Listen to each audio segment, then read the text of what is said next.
नमस्कार साथियों, अपने राजस्थान की कला एवं संस्कृति में और मेले त्योहार एवं पर्व का जो टॉपिक चल रहा था उसमें आज अपने कार्तिक माह है उसके बारे में विस्तृत रूप से चर्चा करेंगे। तो हेडिंग डालना कार्तिक माह। कार्तिक के माह सबसे पहले अपने कृष्ण पक्ष के जो त्योहार है उनके बारे में चर्चा करेंगे। उसके बाद अपने शुक्ल पक्ष के त्योहारों के बारे में चर्चा करेंगे। सबसे पहले कार्तिक माह में और एक करवा चौथ का त्योहार मनाया जाता है। तो नंबर 1 लगा के लिखना आप करवा चौथ। करवा चौथ को करक चौथ भी बोलते हैं। करक चौथ। करवा चौथ का जो पर्व है या करवा चौथ का जो व्रत है वो कब मनाया जाता है? कार्तिक कृष्ण चतुर्थी के दिन ये मनाया जाता है। कार्तिक कृष्ण चतुर्थी को ये व्रत मनाया जाता है। ये जो व्रत है वो स्वागिन स्त्रियों का व्रत है, ये आपको ध्यान में रखना है। स्वागिन जो स्त्रियां हैं वो अपनी पति की लंबी आयु या दीर्घ आयु के लिए व्रत रखती हैं। तो ये आप लिखना, ये त्योहार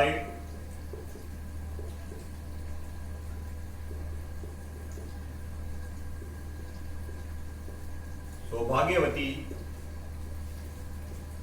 या स्वागिन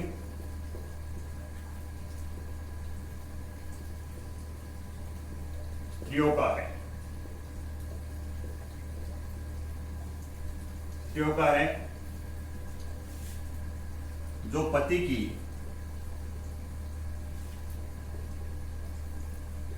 लंबी आयु है, लंबी आयु के लिए किया जाता है। इसके अलावा आपको ये ध्यान में रखना है, ये जो स्वागिन स्त्रियां हैं चांद को अर्घ देने के बाद भोजन करती हैं। चांद को अर्घ देने के बाद भोजन करती हैं, ये आपको ध्यान में रखना है इसे करवा चौथ के अंदर। इसके अलावा इसे करवा चौथ क्यों कहा जाता है? करवा चौथ के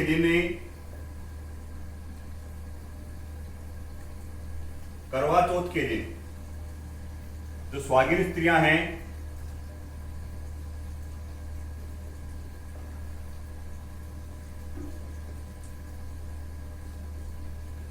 मिट्टी से बने कुल्हड़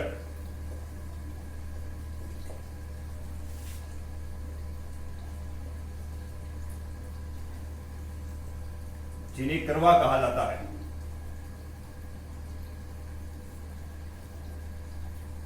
दान करती हैं। ये आपको ध्यान में रखना है कि जो स्वागिन स्त्रियां जो मिट्टी से बने कुल्हड़ या जिन्हें करवे कहते हैं वो दान करती हैं, इसलिए इसे इसका नाम पड़ गया करवा चौथ। ये आपको ध्यान में रखना है। तो करवा चौथ के जो मेन कंसेप्ट है वो मैंने आपको बता दिए हैं। इसके अलावा आपको ये याद रखना है, जो स्वागिन स्त्रियां हैं उनके द्वारा, जो एक स्वागिन स्त्री के द्वारा ये 12 व्रत किए जाने अनिवार्य हैं। और 12 व्रत करने के बाद इसका क्या है, उद्पान या उजावण किया जाता है। और उजावण जब करते हैं करवा चौथ के व्रत का, तो चौथ माता की पूजा की जाती है। करवा चौथ के उदापन या उजावण में चौथ माता की पूजा की जाती है। वैसे तो चौथ माता की पूजा ये करते हैं, जब व्रत करती है तो चौथ माता की पूजा करती हैं। तो ये मैन आपको ध्यान में रखना है, जो उसका जो उद्यापन करेंगे या उजावण करेंगे तो किसकी, चौथ माता की पूजा की जाती है। दोबारा देखना कि करवा चौथ का या करक चौथ है वो कब आती है? कार्तिक कृष्ण चतुर्थी की आती है। ये जो व्रत है वो स्वागिन स्त्रियों का है। और स्वागिन स्त्री जो है अपने पति की लंबी आयु या दीर्घ आयु के लिए ये व्रत रखती है। और करवा चौथ के दिन स्वागिन स्त्रियां जो मिट्टी से बने जो कुल्हड़ है या करवा दान करती है, इसलिए इसे करवा चौथ कहा जाता है। इसके अलावा करवा चौथ के उदापन या उजावरण के समय किसकी पूजा की जाती है? चौथ माता की पूजा की जाती है। अब आगे आप नोट करना, जो चौथ माता का जो मंदिर है वो कहाँ है, ये आपको पता होना चाहिए। चौथ माता का जो मंदिर है, चौथ माता का मंदिर है, चौथ माता का मंदिर, चौथ का बरवाड़ा,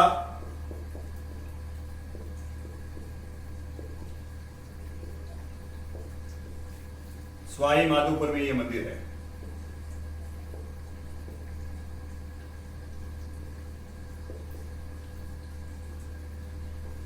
इसके अलावा आपको ये ध्यान रखना है, इस मंदिर का निर्माण है, मंदिर का निर्माण और ये किसने करवाया था? रणथंभौर के शासक भीम सिंह चौहान ने करवाया था। ये आपको ध्यान में रखना है, भीम सिंह चौहान ने करवाया। तो दोबारा एक बार ये देख लो कि करवा चौथ है कार्तिक कृष्ण चतुर्थी को मनाई जाती है और सुहागिन स्त्रियों के ये सुहागिन स्त्रियों का व्रत है, मिट्टी के कुल्हड़ या कड़वे दान किए जाते हैं इस दिन। इसके अलावा चौथ माता की इस दिन पूजा की जाती है, जब उसका उद्यापन करते हैं या उदावरण करते हैं। तो चौथ माता का जो मंदिर है वो कहाँ है? चौथ का बरवाड़ा सवाई माधोपुर में है। इस मंदिर का निर्माण है रणथंभौर चौहान वंश के शासक भीम सिंह चौहान ने करवाया था। अगला जो त्योहार है कार्तिक कृष्ण चतुर्थी के बाद अहोई अष्टमी आती है, तो वो आप नोट करना। नंबर 2 लगा के आप नोट करो अहोई अष्टमी। तो सीधा आपसे पूछ लेगा कि अहोई अष्टमी कब मनाई जाती है, तो ये आपको ध्यान में रखना है कि कार्तिक कृष्ण अष्टमी को अहोई अष्टमी मनाई जाती है। और इस कार्तिक कृष्ण जो अष्टमी है, इस दिन अहोई अष्टमी इसलिए मनाई जाती है पुत्र की लंबी आयु के लिए, पुत्र की लंबी आयु के लिए माता के द्वारा व्रत किया जाता है, माता के द्वारा व्रत किया जाता है। ये आपको ध्यान में रखना है, पुत्र की लंबी आयु के लिए व्रत किया जाता है। पहले जो स्त्री है वो तो अपने पति के लिए करती है, फिर उसके बाद अहोई अष्टमी के दिन किसका? पुत्र के लिए ये व्रत करती है। ये आपको ध्यान में रखना है। आगे कार्तिक माह में अपने अगला जो त्योहार या जो पर्व आएगा वो आएगा धनतेरस। तो हेडिंग डालना धनतेरस। देखो नंबर 3 लगा के नोट करो आप, धनतेरस। सबसे पहले हमें ये पता होना चाहिए कि धनतेरस कब मनाई जाती है। दीपावली से 2 दिन पहले धनतेरस का त्योहार मनाया जाता है। तो कब आएगी? कार्तिक के कृष्ण त्रयोदशी को, कार्तिक के कृष्ण त्रयोदशी को ये अपना धनतेरस का पर्व है मनाया जाता है। ऐसा बताया जाता है कि जब देवताओं के द्वारा समुद्र का मंथन किया गया था, तो देवताओं और राक्षसों ने दोनों ने मिलकर ये समुद्र का मंथन किया था।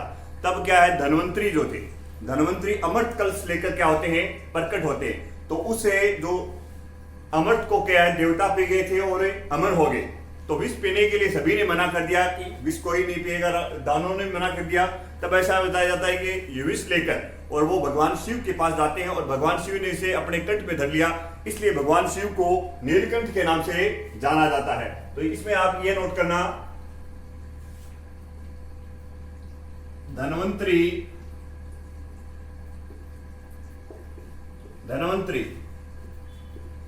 अमृत कलश लेकर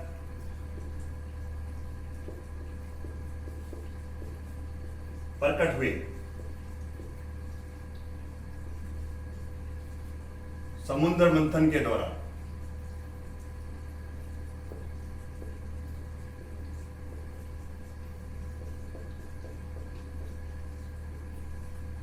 तो आपसे ये भी पूछ सकता है कि धनवंतरी जयंती कब मनाई जाती है, तो धनवंतरी जयंती भी इसी दिन मनाई जाती है। तो ये आपको याद रखना है कि धनवंतरी अमृत कलश लेकर के आए प्रकट हुई। धनवंतरी कौन थे? ये आयुर्वेद के ज्ञाता थे और इसे जो अपने देवता हैं, देवताओं का क्या कहा जाता था? डॉक्टर कहा जाता था। तो इसे धनवंतरी जब अमृत कलश लेकर प्रकट होते, इसलिए ऐसा बताया जाता है कि धनतेरस के दिन और एक बर्तन खरीदना क्या माना जाता है? शुभ माना जाता है। ये आपको ध्यान में रखना है, इस दिन बर्तन खरीदना शुभ माना जाता है। इस दिन बर्तन खरीदना शुभ माना जाता है। ये आपको ध्यान में रखना है। एक और ये कंसेप्ट ध्यान में रखना है कि यम की पूजा कब होती है। तो यम की पूजा धनतेरस के दिन होती है, ये आपको ध्यान में रखना है। यम की पूजा इसी दिन होती है, इसी दिन होती है। इसके अलावा आपको ये ध्यान में रखना है, जो धन की जो देवी है माता लक्ष्मी, लक्ष्मी का जन्म भी इसी दिन हुआ था। धन की देवी लक्ष्मी का जन्म हुआ।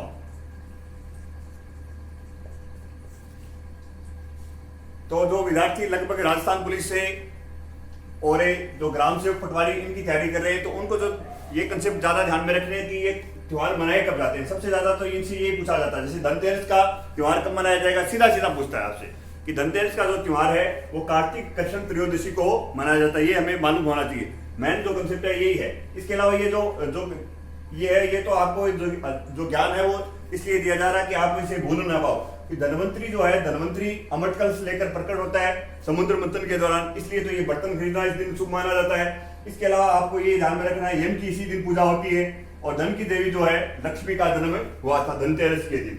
एक और ध्यान में रखना, भारत सरकार के द्वारा इस दिन राष्ट्रीय आयुर्वेद दिवस मनाया जाता है। भारत सरकार द्वारा इसी दिन राष्ट्रीय आयुर्वेद दिवस के रूप में मनाया जाता है। आयुर्वेद दिवस। आगे अभी अगला अपने त्योहार पढ़ेंगे धनतेरस के बाद रूप चतुर्दशी। अब देखना, रूप चतुर्दशी। रूप चतुर्दशी जो है नंबर 4, रूप चतुर्दशी। रूप चतुर्दशी को छोटी दीपावली के नाम से जाना जाता है। रूप चतुर्दशी को किस नाम से जाना जाता है? छोटी दीपावली। अपने मारवाड़ी भाषा में इसे कांटी दीपावली भी कहते हैं, तो ये आपको ध्यान में रखना है। तो रूप चतुर्दशी या छोटी दीपावली जो है वो कार्तिक के कृष्ण पक्ष की और चतुर्दशी को आती है। इसमें आपको ज्यादा ध्यान नहीं रखना है, इसमें एक ही कंसेप्ट याद रखना है, ये स्वच्छता और सौंदर्यता का त्योहार बताया जाता है। स्वच्छता व सौंदर्यता का त्योहार है।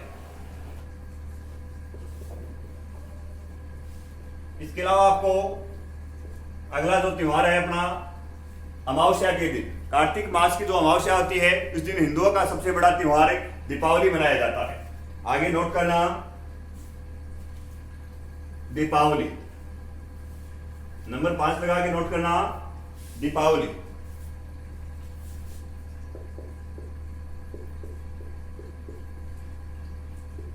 देखो दीपावली जो है, दीपावली कार्तिक अमावस्या के मनाई जाती है। सबसे पहले तो ये हमें पता होना चाहिए दीपावली कब मनाई जाती है, तो कार्तिक के अमावस्या को। इसके अलावा आपको ये ध्यान में रखना है, ये हिंदुओं का सबसे बड़ा त्योहार है। हिंदुओं का सबसे बड़ा त्योहार है,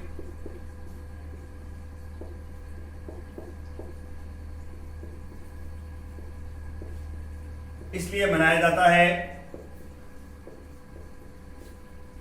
इसलिए मनाया जाता है।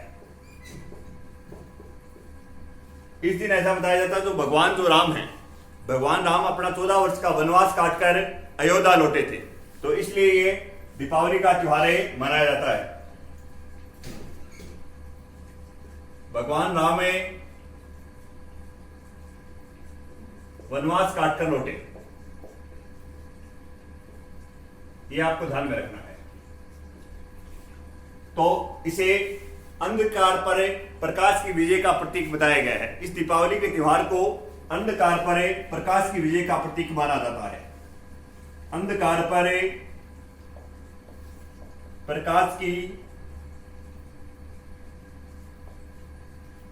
विजय का प्रतीक माना जाता है।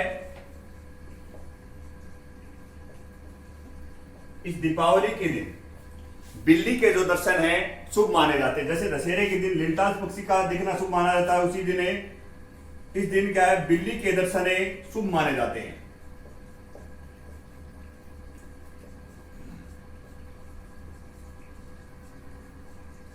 शुभ माने जाते हैं। इस दिन जो पूजा होती है वो माता लक्ष्मी और गणेश के पाने की पूजा होता है। पाना क्या चीज है? पाना जो है माता लक्ष्मी व गणेश की पाने की पूजा होती है। ये पाना जो है कागज पे निर्मित देवी देवता का चित्र होता है, उसे पाना कहते हैं। और कपड़े पे निर्मित जो देवी देवता का जो होता है उसे फड़ कहते हैं। अपने जो फड़ पढ़िए तो कपड़े पे निर्मित जो देवी देवताओं का ईश्वरगान करते हैं उसे फड़ कहते हैं, और कपड़े कागज पे जो निर्मित है देवी देवता का चित्र उसे पाना कहते हैं। तो इस दिन माता लक्ष्मी व गणेश की पाने की पूजा होती है। तो दोबारा देख लो एक बार, दीपावली का जो त्योहार है वो हिंदुओं का सबसे बड़ा त्योहार है। वो इसलिए मनाया जाता है कि भगवान राम 14 वर्ष का वनवास काट कर इस दिन अयोध्या लौटे थे, और अंधकार पे ये प्रकाश की विजय का प्रतीक माना जाता है। बिल्ली के दर्शन इस दिन शुभ माने जाते हैं। माता लक्ष्मी व गणेश की पाने की पूजा होती है। आगे आप देखना,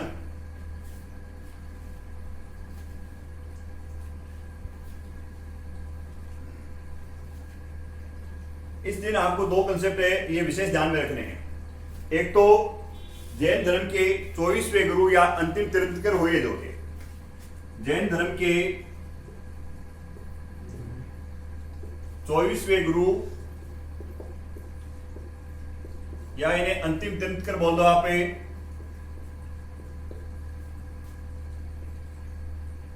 तीर्थंकर भगवान महावीर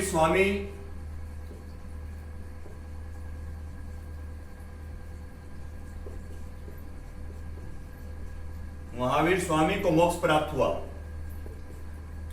तो ये आपको ध्यान में रखना कि भगवान महावीर स्वामी को मोक्ष कब प्राप्त हुआ, तो दीपावली के दिन प्राप्त हुआ। इसके अलावा एक आर्य समाज के संस्थापक हैं स्वामी दयानंद सरस्वती को, स्वामी दयानंद सरस्वती को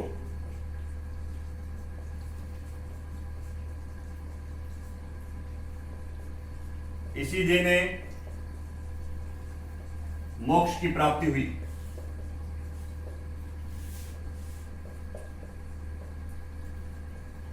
देखो, स्वामी दयानंद जो सरस्वती थे, इसने आर्य समाज की स्थापना की थी। आर्य समाज के संस्थापक हैं ये। आर्य समाज के संस्थापक बंबई में इसने स्थापना की थी 1875 ईस्वी में आर्य समाज की। इनकी जो मृत्यु हुई थी, मृत्यु वो अजमेर में हुई थी, और इन्हें जहर दिया था जोधपुर के रायका बाग दुर्ग में। ये प्रताप सिंह के कहने पे जोधपुर आते हैं, और जोधपुर में ननी भक्तन के द्वारा और दूध में कांच मिला के, कांच पीस के दे दिया था, जिससे इसकी स्वामी दयानंद सरस्वती की मृत्यु हो जाती है। तो ये आपको ध्यान में रखना है। आगे अब आप नोट करना, इसी दिन जो अपने अमृतसर का जो श्रवण मंदिर है उसकी नींव रखी गई थी। ये आपको ध्यान में रखना है। अमृतसर के श्रवण मंदिर की नींव कब रखी गई, तो ये आपको ध्यान में रखना है। इसी दिन दीपावली के दिन, और अमृतसर के श्रवण मंदिर की नींव रखी गई थी।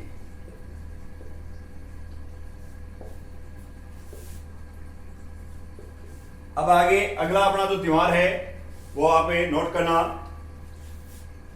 और आर्य समाज जो है, आर्य समाज इस दिन से दीपावली के त्योहार को शोक का त्योहार मनाता है। ये आपको ध्यान में रखना है कि ऐसा कौन सा समाज है राजस्थान का या भारत का जो दीपावली को शोक के त्योहार के रूप में मनाता है, तो आर्य समाज। क्योंकि आर्य समाज के जो संस्थापक दयानंद सरस्वती की क्या हो जाती है, मृत्यु हो जाती है, इसलिए आर्य समाज दीपावली के त्योहार को शोक के त्योहार के रूप में मनाता है।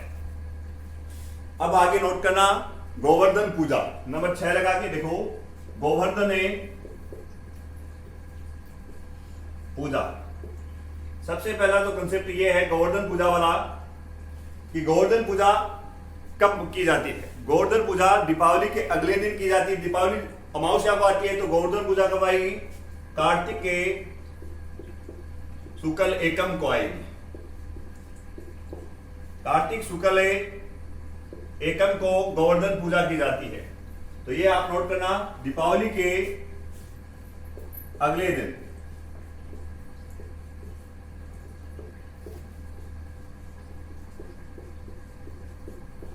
अगले दिन गोवर्धन पूजा की जाती है।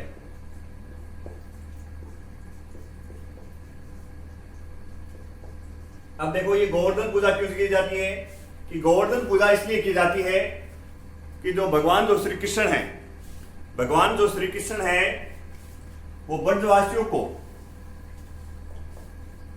और इंद्र के प्रकोप से बचाने के लिए, और जो गोवर्धन जो पर्वत है, गोवर्धन जो पर्वत है उसको अपनी कनिष्ठ अंगुली पर और उठा लिया था, और ये 7 दिन तक इसे अपनी कनिष्ठ अंगुली पर उठा के रखा था। इसलिए इस गोवर्धन की पूजा की जाती है, ये आपको ध्यान में रखना है। तो दीपावली के अगले दिन गोवर्धन पूजा की जाती है। आगे नोट करना, इसी गोवर्धन पूजा वाले दिन और राजस्थान में एक महोत्सव मनाया जाता है जो काफी बार एग्जामों में पूछा गया है कि अन्नकूट महोत्सव। अन्नकूट महोत्सव कब मनाया जाता है, ये आपको विशेष ध्यान में रखना भी। अन्नकूट महोत्सव जो है, अन्नकूट महोत्सव कार्तिक शुक्ल एकम को मनाया जाता है। कार्तिक शुक्ल एकम को, और ये मनाया कहा जाता है, ये नाथ द्वारा राजसमंद में मनाया जाता है। नाथ द्वारा का प्राचीन नाम आपको पता है सिहाड़ है, तो नाथ द्वारा राजसमंद में ये अन्नकूट महोत्सव मनाया जाता है। इस अन्नकूट महोत्सव में जो भील जाति है, भील जाति की चावल लूटने की प्रथा मानी जाती है। अन्नकूट महोत्सव में भील जाति क्या करती है? चावल लूटती है। ये आपको ध्यान में रखना है, भील जाति की चावल लूटने की प्रथा के अन्नकूट महोत्सव के दिन होती है। आगे आप नोट करना, अगला त्योहार नंबर 7 लगा के लिखना, भैया दूज। भैया दूज का जो त्योहार है वो कार्तिक शुक्ल द्वितीया को मनाया जाता है। भैया दूज कार्तिक के शुक्ल द्वितीया को। ये जो त्योहार है भाई बहन के प्रेम का प्रतीक है। भाई बहन की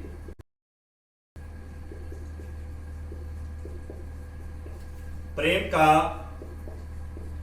प्रतीक है ये आपको ध्यान में रखना। भाई बहन के प्रेम का प्रतीक है ये त्योहार। ऐसा बताया जाता है इस भैया दूज को यम द्वितीया भी कहा जाता है। यम द्वितीया इसलिए कहा जाता है कि जो यमराज जो थे वो अपनी बहन यमी से मिलने के लिए जाते हैं, और यमी जो है अपने भाई की आरती उतारती है, उसके बाद तिलक करती है। तब से ऐसा बताया जाता है ये तिलक का रिवाज है अपने सनातन धर्म में। तो यमराज किससे मिलने जाते हैं? अपनी बहन यमी से। यमी या इसे यमुना बोलो, तब से तिलक का रिवाज है, और इसीलिए इसे यमी द्वितीया कहते हैं। तो मैंने आपको कंसेप्ट ये याद रखना है कि भैया दूज कब मनाई जाती है। भैया दूज कार्तिक के शुक्ल द्वितीया के दिन भैया दूज मनाई जाती है। भाई बहन के प्रेम का प्रतीक है ये। आगे नोट करना, भैया दूज के दिन ही, भैया दूज के दिन एक मेला लगता है, मुरला गणेश का मेला। मुरला गणेश का मेला कहाँ लगता है? डूंगरपुर में लगता है। भैया दूज के दिन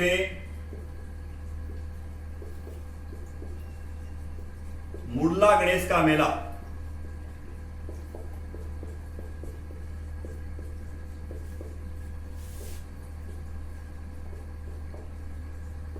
डूंगरपुर में लगता है। इससे पहले मैंने आपने गणेश जी के सारे बता दिए थे। खड़े गणेश कहाँ के हैं, हरम्बे गणेश कहाँ के हैं, सिंह पर सवार गणेश कहाँ के हैं, त्रिनेत्र गणेश मंदिर कहाँ है, ये सारा बताया था। अब आगे आप ये नोट करना अगला, जब आपने भाद्रपद शुक्ल चतुर्थी में गणेश चतुर्थी जब पढ़ी थी तब उसके बाद में हमने सारा बताया था उस समय। ये अब आप ये नोट करना। अब अगला जो है गोपाष्टमी, अगला त्योहार है गोपाष्टमी। गोपा जो अष्टमी है वो बनाई जाती है कार्तिक के शुक्ल अष्टमी को। और गोपाष्टमी किस लिए फेमस है, इस दिन गवालों को भोजन करवाया जाता है। इसमें एक ही कंसेप्ट ध्यान में रखना आपको, इस दिन गवालों को भोजन करवाया जाता है।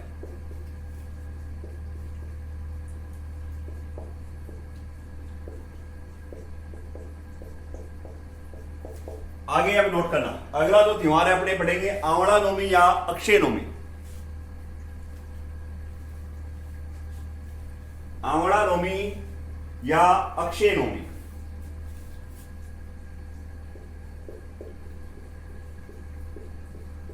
आंवला नवमी या अक्षय नवमी। आंवला नवमी या अक्षय नवमी कब मनाई जाती है, कार्तिक के शुक्ल नवमी को।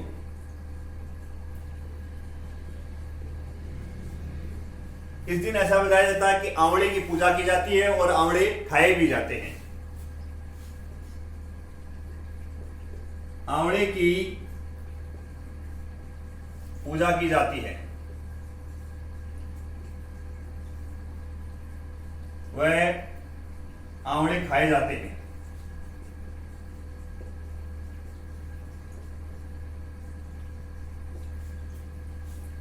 इस आंवले के वृक्ष में भगवान विष्णु का वास होता है, ऐसा भी बताया जाता है सनातन धर्म के अनुसार। तो ये आपको इतना ही ध्यान में रखना है कि आंवला नवमी या अक्षय नवमी कब मनाई जाती है, तो वो कार्तिक शुक्ल नवमी को मनाई जाती है। अगला जो अपना है देव उठनी एकादशी। ये काफी बार एग्जामों में पूछी गई है, देव उठनी एकादशी, तो ये आपको विशेष ध्यान में रखना है। जब अपने आषाढ़ शुक्ल एकादशी को देव सो जाते हैं तो अब 4 माह बाद देव उठते हैं, तो देव उठनी एकादशी लगाना। देव उठनी एकादशी, देव उठनी जो एकादशी है वो कार्तिक शुक्ल एकादशी को मनाते हैं। कार्तिक शुक्ल एकादशी को, इसे तुलसी एकादशी भी कहते हैं।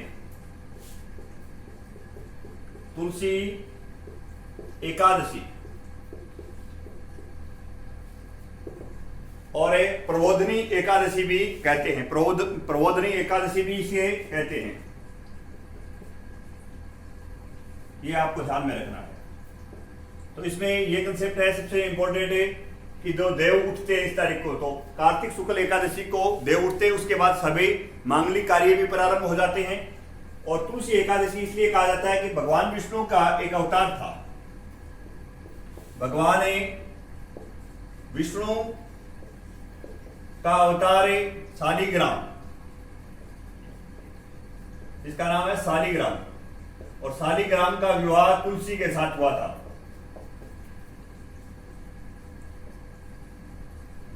तुलसी से हुआ, इसलिए ये तुलसी एकादशी इस दिन मनाई जाती है। ये आपको ध्यान में रखना है। और तुलसी का जो वृक्ष है वो घर में रखना शुभ माना जाता है अपने सनातन धर्म के अनुसार।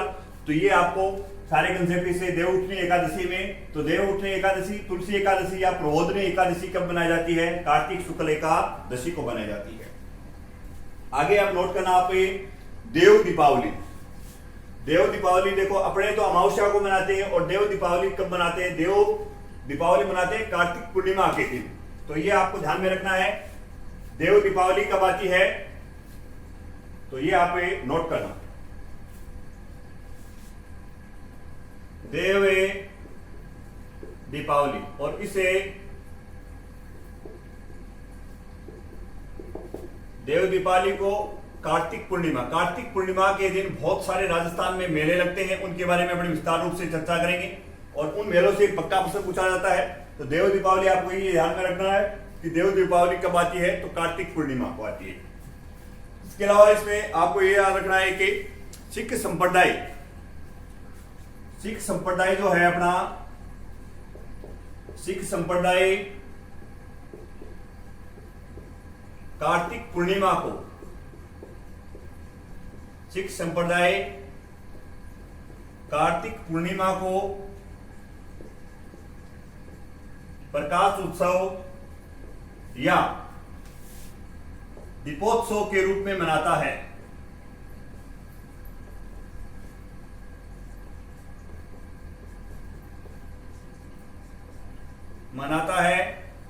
क्योंकि सिख संप्रदाय के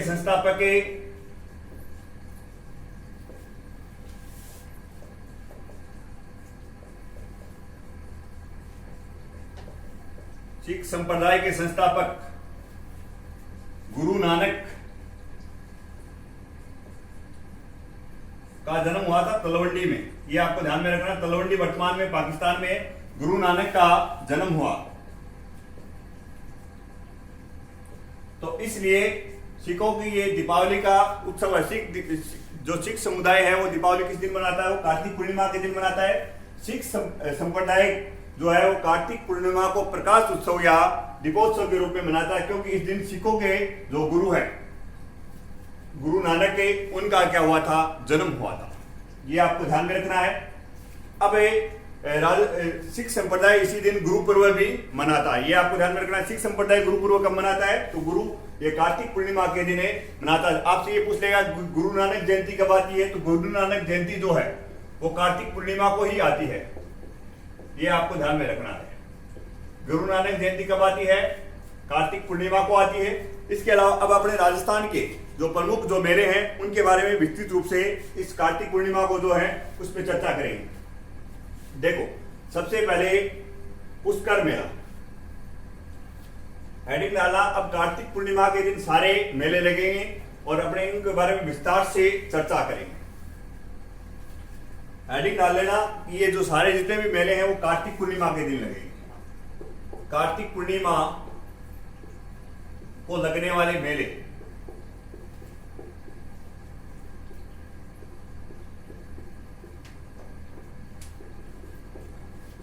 पहला मेला अपने पढ़ेंगे पुष्कर का मेला।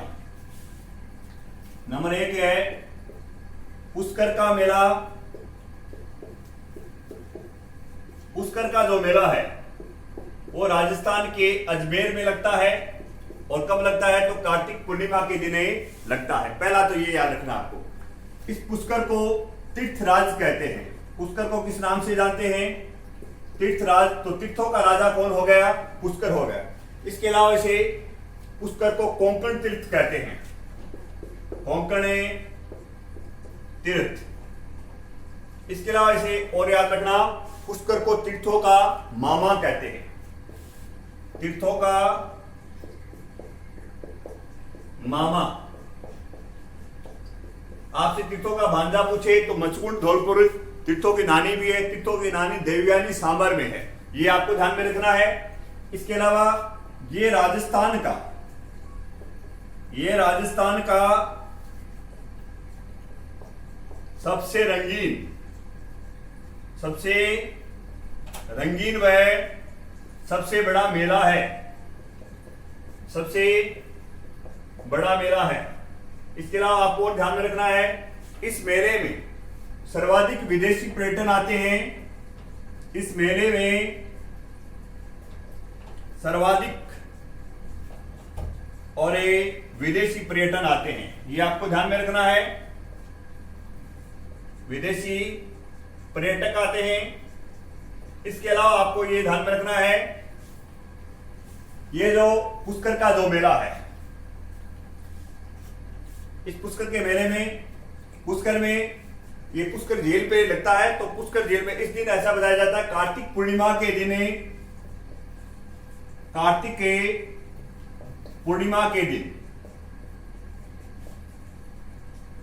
पुष्कर में स्नान करना शुभ माना जाता है।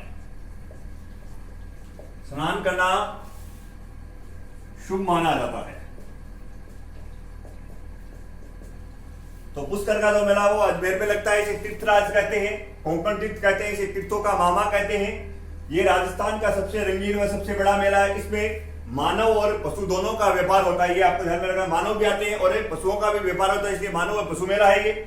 और इस मेले में सर्वाधिक विदेशी पर्यटक आते हैं। कार्तिक पूर्णिमा के दिन पुष्कर में स्नान करना क्या है, शुभ माना जाता है। अब आगे आप नोट करना, इसी पुष्कर में, इस पुष्कर झील के 52 घाट हैं, 52 घाट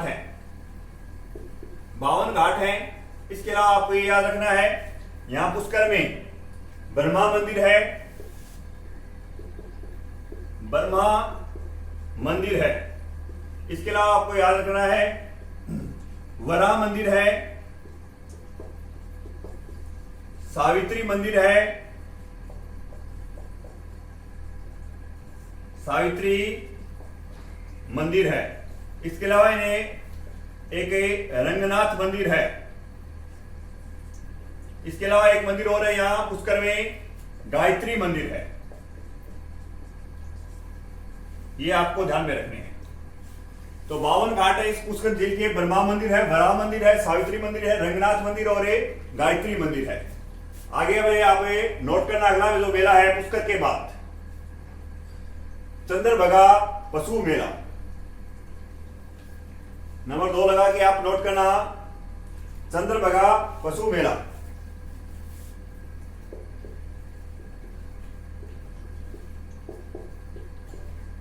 चंद्रभागा पशु मेला जो है वो चंद्रभागा नदी के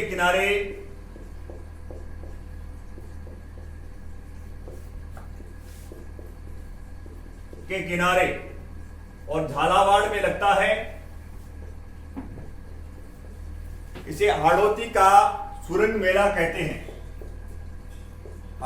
इसे हाड़ौती का सुरंगा मेला कहते हैं। यह आपको ध्यान में रखना है। इसके अलावा अपने अगली क्लास में चर्चा करेंगे जो कार्तिक माह की जो पूर्णिमा है उनके बारे में अगली क्लास में चर्चा करेंगे। धन्यवाद साथियों।